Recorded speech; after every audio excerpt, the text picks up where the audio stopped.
Bonjour à tous, c'est Jenny Garden, je suis médium énergéticienne, j'espère que vous allez bien. Le sujet du jour, c'est comment ça se passe énergétiquement pour le runner si le chaser décède. Alors, je remercie la personne qui m'a posé cette question.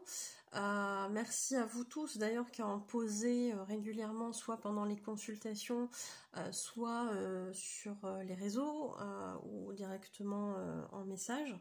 Ça peut aider, hein, justement, c'est pour ça que je tourne les réponses, ça peut aider d'autres personnes qui se poseraient éventuellement les mêmes questions. Et ici, dans cette question, comment ça se passe énergétiquement pour le runner si le chaser décède, j'ai pas de cas concret, hormis le témoignage que nous avait fait Aurore, qui est runneuse et qui a perdu malheureusement son chaser. C'est un live de juin 2023 à vérifier. Donc live de juin 2023 dans la rubrique en direct, vous avez tous les lives. Voilà, donc il faut aller un petit peu, aller fouiller. Je vous invite à aller voir ce témoignage parce que, merci à Aurore d'ailleurs d'avoir accepté de le faire, c'est quelque chose de pas forcément simple. Je te fais un petit coucou, je te fais plein de bisous. Et puis, allez voir comme ça, ce sont ses mots à elle, hein, ce sont ses mots à elle, c'est elle qui l'a vécu, c'est elle qui vous dit comment ça s'est passé de son côté, etc.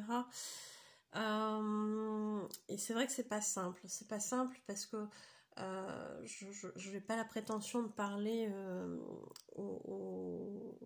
à la place d'Aurore ou d'autres runners qui auraient pu malheureusement vivre aussi cette épreuve.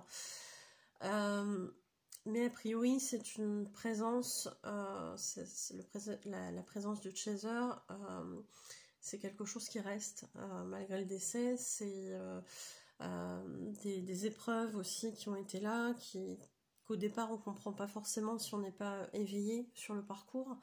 Et Aurore nous racontait cette prise de conscience par la suite, avec du coup ces compréhensions. Malheureusement, il était déjà trop tard de son côté.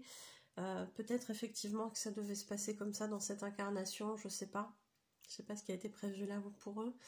Mais si ça s'est passé comme ça, il y a de fortes chances que ça lui apprenne aussi certaines choses dans cette incarnation. Et je sais qu'aujourd'hui elle est consciente de ce que ça a pu lui apporter, avec plus de recul. Après, ça reste délicat, c'est un sujet que j'ai pas forcément rencontré dans une autre avec une autre personne dans le parcours, dans mes accompagnements. Donc je vais rester sur le cas d'Aurore et je vais vous inviter à aller voir son live où elle répond à toutes les questions, et on a évoqué peut-être potentiellement un autre live par la suite avec Aurore. On verra si de son côté elle est prête, si c'est le moment ou si ça attend encore un peu, on verra.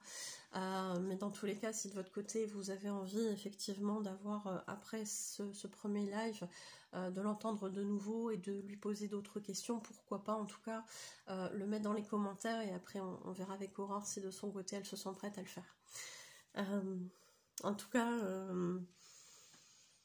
cas, voilà ce que j'avais à vous dire sur cette question.